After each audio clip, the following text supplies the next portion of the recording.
Le député France Insoumise du Nord. Bonjour Adrien Quatennens. Bonjour Christophe Jacubizzi. On va donc parler de cette réforme de l'assurance chômage que les Français vont découvrir tout à l'heure, présentée par le Premier ministre et par la ministre du Travail, Muriel Pénicaud. Alors, si je résume par exemple, du malus pour l'entreprise qui abuse des contrats courts, la dégressivité pour les hauts salaires, pour leur indemnité chômage, vous pourriez presque voter cette réforme, non ?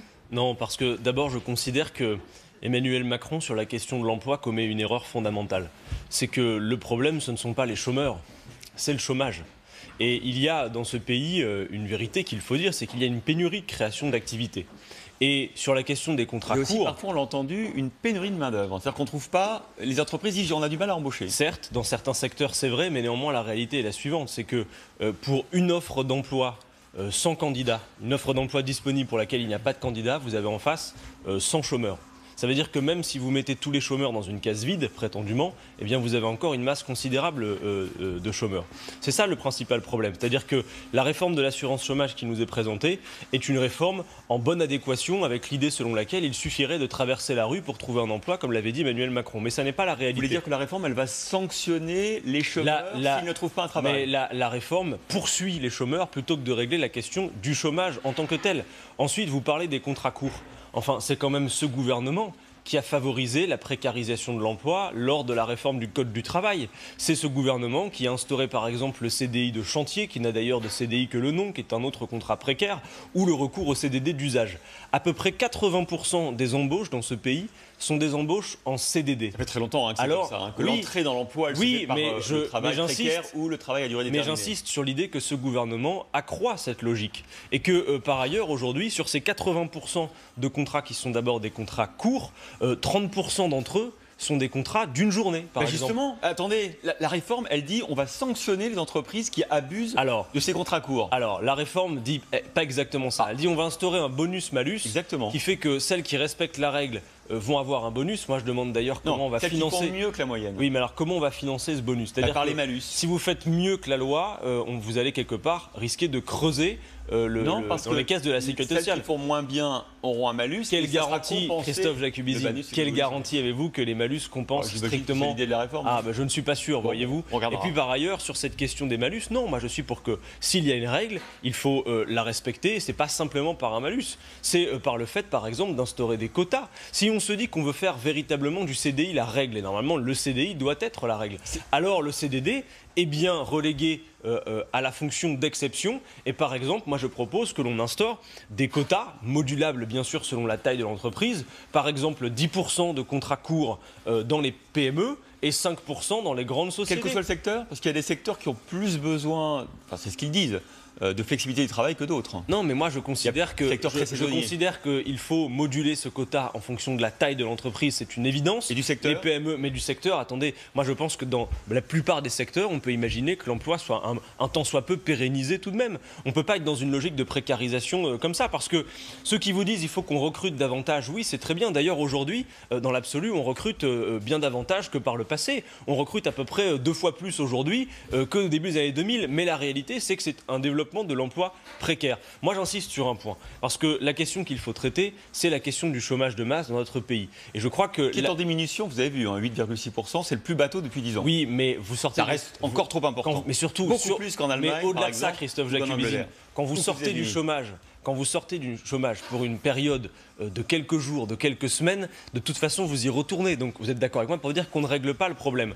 Moi j'insiste aussi sur ce point, c'est que la réforme telle qu'elle nous est présentée, d'ailleurs on ne va même pas pouvoir en discuter à l'Assemblée nationale. Ça va être fait par décret. Ça sera un décret. C'est quand même terrible que sur un sujet aussi essentiel, mais les partenaires sociaux même pas en ont discuter. refusé de s'entendre et donc le gouvernement dit je reprends la main, je fais un décret. Christophe Jacubizzi, moi je pense précisément que le gouvernement avait créé les conditions du désaccord entre le syndicat et le patronat pour faire en sorte derrière de reprendre la main, ce qu'il fait en contournant en plus la représentation nationale que nous sommes, puisque tout cela ne sera pas discuté à l'Assemblée. Mais je termine juste sur un point. La philosophie de la réforme, c'est presque de considérer que si on durcit les règles en termes d'indemnisation chômage, alors les gens vont être, c'est ainsi que c'est dit, incités au retour à l'emploi. Notamment les cadres, dit le gouvernement, qui dit les cadres, en fait, ils sont bien mieux rémunérés et ils prennent plus de temps pour trouver du travail, alors qu'ils ont beaucoup d'offres d'emploi. Je vous le dis tout net, la logique selon laquelle le niveau d'indemnisation du chômage serait fonction du retour à l'emploi a été invalidée par les faits. Christophe Jacubizzi, au milieu des années 70, le chômage était indemnisé comme jamais. Quand par exemple vous étiez licencié pour motif économique, vous touchiez 102% de votre salaire. Est-ce que pour autant on a vu que les gens étaient non pas incités à retourner en emploi? Dès qu'ils avaient la possibilité de retourner au travail, ils le faisaient. Enfin, le chômage est une souffrance. Compte tenu des conséquences que ça a en termes de délitement des familles, d'échecs scolaires pour les enfants, parfois de difficultés personnelles, on peut considérer que le chômage tue 14 000 personnes par an. Donc plutôt que de considérer que le problème c'est poursuivons les chômeurs, c'est créons de l'activité. Et moi je vous le dis tout net, créer de l'activité, ça veut dire relancer l'activité par d'autres méthodes, partager le temps de travail, ce qui est plus efficace par exemple que les exonérations fiscales. Et je crois que là-dessus il y a d'autres solutions que de durcir les règles pour l'indemnité de chômage. Vous êtes contre la dégressivité des allocations pour les hauts revenus au-delà de 4 500 €. Ça serait ce qui devrait être annoncé tout à l'heure par le Premier ministre. Ça instaure une logique qui pour moi représente de grands dangers. C'est-à-dire l'idée de dire si vous êtes quelque part mieux rémunéré, eh bien on peut aller à la dégressivité de vos indemnités. Mais quelque part, ça incite à de la géométrie variable au niveau du système de protection sociale. Et sans doute à faire que, je ne vais pas dire les plus riches, mais en tout cas les plus aisés dans l'affaire, puissent peut-être se détourner de la protection sociale, avoir d'autres systèmes individuels, et quelque part après, faire que cette logique puisse descendre et faire que tout le monde individualise sa protection sociale. Moi, je ne suis pas d'accord avec cela. C'est valable pour ce sujet comme sur d'autres, par exemple sur la question des retraites. Moi, je suis attaché au modèle français de répartition de l'effort entre tous, et que chacun cotise selon ses moyens et reçoive selon ses besoins. Alors, autre dossier très important pour les Français, celui de la réforme des retraites. Ça sera dans quelques semaines, en juillet. Ça sera présenté par le haut-commissaire Delvoye. Alors, on connaît un peu les grands principes. Il faudra travailler plus longtemps pour avoir des retraites à taux, j'ai envie de dire, plein, ou en tout cas à taux escompté. Sans doute 63, 64 ans. Mais en même temps, dit le gouvernement, on va donner des retraites plus fortes à ceux qui auront eu des interruptions de carrière. Et surtout, on va passer le minimum vieillesse à 1 000 €. Alors, est-ce que c'est une réforme équilibrée du coup ?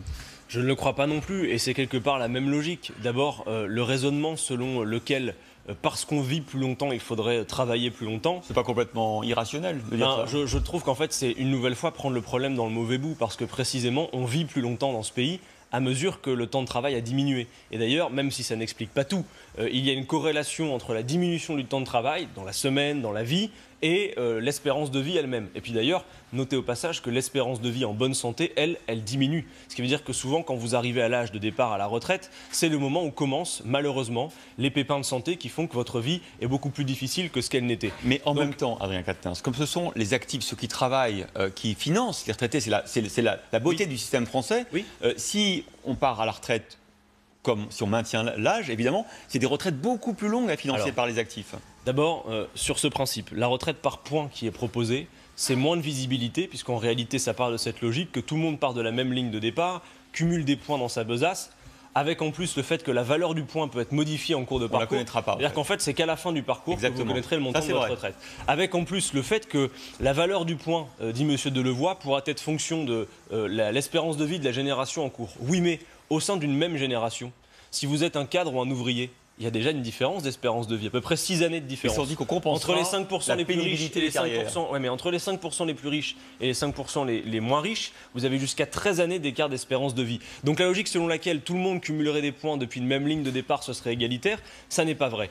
Ensuite, sur cette question, aujourd'hui, quand on rallonge le temps de travail, y compris avec le décalage de l'âge de départ effectif à la retraite, ça crée finalement du chômage aux deux extrémités de la vie active. Puisque d'un côté, vous avez des jeunes qui ont de la peine à s'insérer sur le marché de l'emploi, et de l'autre côté, vous avez des seniors, on en a parlé un instant, qui eux ont du mal à retrouver un boulot. Dans ce pays, il y a quelques 300 000 personnes de plus de 60 ans qui, pour l'extrême majorité d'entre elles, ont fait leurs 40 annuités, qui sont au chômage. Est-ce que vous pensez qu'ils vont retrouver un travail en claquant des doigts? Assurément non. Moi, je suis toujours convaincu que l'on peut financer la retraite à 60 ans et à taux plein. Et comment vous faites pour financer cette retraite à taux plein? Je vous donne des exemples qui vous montrent qu'en économie, tout est lié et que ce gouvernement manque d'imagination. D'abord, on pourrait imaginer mettre davantage à contribution les revenus financiers des entreprises. Parce que tout de même, aujourd'hui, ce qu'on ne dit pas assez, c'est que la France est championne du monde des dividendes versés aux actionnaires et qu'en moyenne, un salarié français travaille quelques 45 jours par an pour rémunérer les actionnaires. Ensuite, au-delà de ça, il y a la question des salaires qui est liée à ça. Si vous augmentez les salaires, eh bien, vous augmentez aussi les cotisations. Notez que juste un petit % d'augmentation salariale. De baisser la compétitivité et d'accroître le chômage. Mais tout dépend quelle est votre logique. D'ailleurs, moi, je pense qu'il faut interroger la logique selon laquelle la compétitivité serait toujours liée au moins cher. Enfin, arrêtons-nous un court instant sur ce point, Christophe Jacubizine. Qu'est-ce que ça veut dire toujours produire moins cher ? Bien sûr, comme consommateur, vous êtes en recherche de moins cher parce que votre pouvoir d'achat est comprimé. Exactement. Mais de l'autre côté, en tant que travailleur, si on vous demande de produire moins cher, ça veut souvent dire produire dans des conditions sociales détestables. Ça veut sûrement dire aussi produire dans des conditions environnementales, et c'est un vrai sujet que l'écologie aujourd'hui, qui sont détestables. Vous estimeriez qu'on augmente les prix, par exemple, dans les grandes surfaces pour justement rémunérer suffisamment le travail ? Moi, dès lors que l'on rémunère davantage le travail, ce qui est ma solution, parce que moi je suis d'accord avec la France Insoumise pour dire qu'on doit augmenter les salaires, donc que par exemple vous avez des cotisations en plus pour notre modèle de protection sociale, alors les gens vont se diriger vers de la meilleure consommation et on peut estimer qu'elle soit à son juste prix, qu'elle rémunère correctement les producteurs. Enfin, je crois qu'on a vraiment un système vertueux à repenser, notamment pour surseoir à notre objectif de relever le défi climatique et que tout ça est extrêmement lié. Et je regrette qu'Emmanuel Macron, qu'il soit question du chômage ou qu'il soit question des retraites, finalement pérennise une même logique qui n'a jamais fonctionné jusqu'alors, sinon ça se verrait. Alors, autre sujet d'actualité, décidément il y en a beaucoup, la privatisation d'Aéroports de Paris. Est-ce que vous avez signé le référendum en ligne ? Parce que vous savez qu'il faut 4,7 millions de signataires pour déclencher ce référendum d'initiative partagée. Est-ce que vous avez signé ? Évidemment, je l'ai fait et j'invite toutes celles et ceux qui nous écoutent à le faire. Il faut taper sur votre moteur de recherche référendum populaire ou d'initiative partagée.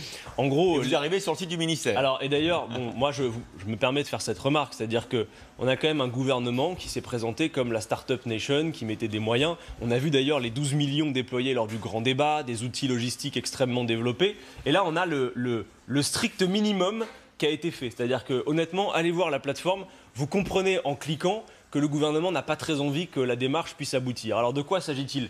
Les parlementaires ont fait leur travail dans cette affaire, ils ont demandé que puisse naître cette plateforme pour signer pour un référendum d'initiative partagée. Maintenant, la marche est haute, il faut collecter 4,7 millions de signatures citoyennes d'ici au 12 mars 2020. Donc j'invite toutes celles et ceux qui nous écoutent à se munir de leur carte d'identité, à aller sur le site, à le faire, et puis à assurer les conditions de la contagion. Faites signer autour de vous, faites signer vos amis, dans un repas de famille, mettez l'ordinateur au milieu de la table et faites signer. Mais est-ce que c'est vraiment un enjeu colossal d'arrêter la privatisation d'Aéroports de Paris ? Bon, c'est clair que pour beaucoup, ça peut paraître comme étant un sujet lointain. Ça n'en est pas un, pourquoi ? Il y a quelques précédents. On a déjà bradé le patrimoine des Français précédemment, parce que c'est bien de ça dont il s'agit. Quand on a privatisé les autoroutes, par exemple, les Français en voient aujourd'hui essentiellement la conséquence dans le prix. Les prix ont augmenté d'à peu près 20% depuis que ça a été privatisé. Mais qui plus est, au moment où les autoroutes ont été cédées au privé, on estimait leur coût à 27 milliards. Et les autoroutes ont été cédées à 17 milliards. Ça veut dire qu'on a fait un cadeau au privé de 10 milliards. Et bien là, de la même manière, sur Aéroports de Paris, qui est votre patrimoine, qui est le patrimoine des Français, on estime qu'il faudrait le vendre pour 8 à 9 milliards, c'est-à-dire moins que ce que Aéroports de Paris rapporte à ses actionnaires. Ensuite, derrière, il y a la logique aussi du trafic aérien. Si la logique est au privé, comment va être régulé le trafic aérien ? Ensuite, ça restera, un aérroport, ça restera public, le contrôle aérien, un aéroport, c'est pas dans la private. Attendez, vous allez voir comment ça va se passer. Vous allez voir, mais la réalité, c'est qu'un aéroport, c'est un monopole naturel. De fait, c'est une frontière en quelque sorte. Le contrôle aérien. C'est une question de souveraineté populaire. Moi, je considère qu'en République, le peuple est seul souverain. C'est pas ce qu'on privatise. Depuis 6 mois. On privatise des boutiques, vous savez bien. Non, pas uniquement. Vous savez que depuis 6 mois, les Français se mobilisent beaucoup ou soutiennent les mobilisations, notamment celles des Gilets jaunes, sur une question qui, moi, me paraît fondamentale dans la période. Qui décide et pourquoi faire ? Eh bien, dans cette affaire d'ADP, j'en termine, Christophe Jacubizine, la question qui est posée, c'est peut-on décider, sans l'accord des Français, de brader leur patrimoine au privé ? Alors je ne suis pas d'accord. Justement, Adrien Quatennens, dans quelques semaines, même le gouvernement a déclenché la privatisation de la Française des Jeux, du loto. Je ne vous vois pas vous mobiliser. Pourquoi ? C'est pas grave si le loto est privatisé ? Si. Moi, d'ailleurs, vous pourrez retrouver mes interventions sur la loi Pacte, qui effectivement bradait un certain nombre de choses, parce que vous avez cité la Française des Jeux, il y a Aéroports de Paris, il y a aussi des sessions, une nouvelle fois, sur Engie. Bien évidemment que je me suis opposé à cette logique. Moi, je vais vous dire franchement les choses. Je suis pour une économie mixte, pas que tout soit sous monopole d'État public. Le loto doit être public ou privé ? Mais derrière le loto, par exemple, il y a la question de l'addiction au jeu et sa régulation.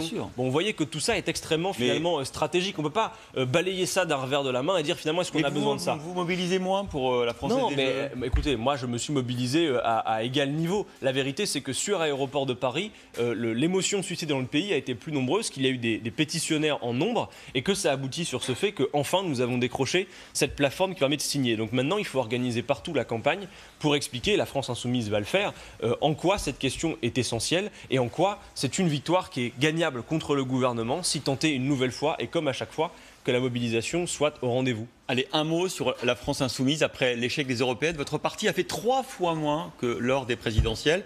D'abord, où est Jean-Luc Mélenchon et comment va-t-il ? Mais Jean-Luc Mélenchon va bien, comme nous tous, il réfléchit, il analyse la situation. Vous avez peut-être vu qu'il a déjà livré une partie de son analyse la semaine dernière à l'Assemblée nationale lors du discours de politique générale. Nous avons décidé de respecter le calendrier qui est le nôtre, qui est prévu. Nous avons ce week-end une assemblée représentative, comme c'est l'instance régulière du mouvement qui se réunit.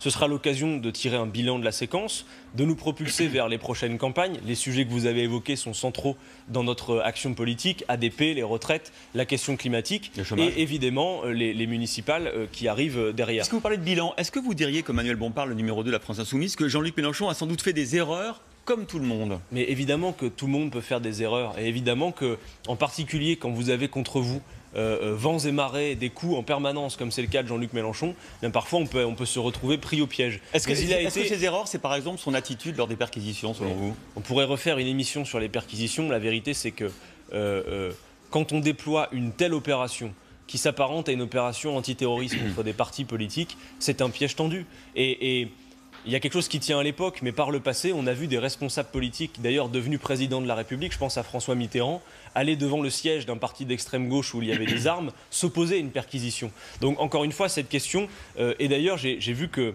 le pape lui-même, le pape François, a récemment, lors d'un discours, évoqué, alors j'imagine qu'il ne parlait pas de la situation française, quoique évoqué le fait que partout dans le monde, il observait que lorsque des formations d'opposition et les formations qui proposaient cette révolution citoyenne étaient en passe de conquérir le pouvoir, il y avait, et il le vérifiait, un usage de la justice et des moyens de police contre elle. Alors, si vous voulez, la situation s'analyse politiquement au-delà de la personne de Jean-Luc Mélenchon et d'ailleurs même au-delà de la France Insoumise. Mais au-delà, est-ce qu'il est le candidat naturel en 2022 de la France Insoumise? Ah mais moi je vous donne mon avis personnel, après lui il aura décidé. C'est celui que je demande en fait. Moi je considère que Jean-Luc Mélenchon, étant celui qui nous a mené le plus loin, qui a quand même mené ce programme L'Avenir en commun autour duquel se sont regroupées 7 millions de personnes aux portes du pouvoir, doit continuer, à mon avis, à jouer un rôle central. Mais l'avantage aussi, c'est que, contrairement à beaucoup de responsables politiques central, ça veut pas dire de sa génération, moi je souhaiterais qu'il le soit. Après, je lui laisse le choix là-dessus.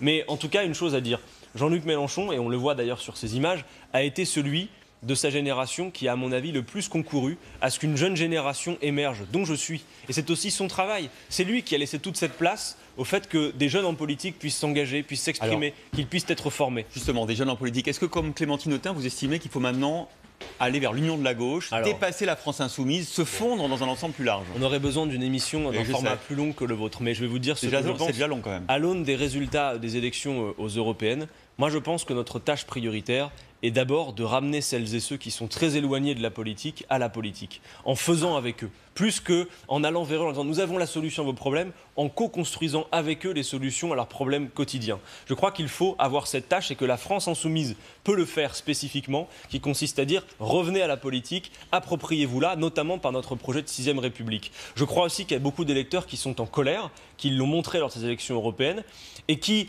ont intériorisé le fait que la colère était bien exprimée chez Madame Le Pen, alors qu'en votant pour Madame Le Pen, ils votent pour quelqu'un qui est contre l'augmentation du SMIC, qui est pour que l'on travaille plus longtemps. Certains de vos électeurs ont fait, et donc que peut-être il faut s'adresser aussi à eux pour dire ne faites pas ce choix d'une colère ethniciste. Et si on considère que ce sont nos deux tâches prioritaires, alors je vous le dis, je ne crois pas que la solution soit dans l'union d'une gauche, fût-elle radicale, fût-elle d'opposition. Je crois qu'il faut parler aux gens et que la question de la souveraineté populaire qui a fait le lien de beaucoup de nos sujets ce matin est centrale et peut nous permettre de nous adresser non pas à la gauche mais à tous. Merci Adrien Quatennens. Merci à vous. Pascal Latour du Pin. Il est 8h52 dans un instant, c'est Roselyne Bachelot. Roselyne, on va peut-être regarder la météo aujourd'hui, c'est important parce que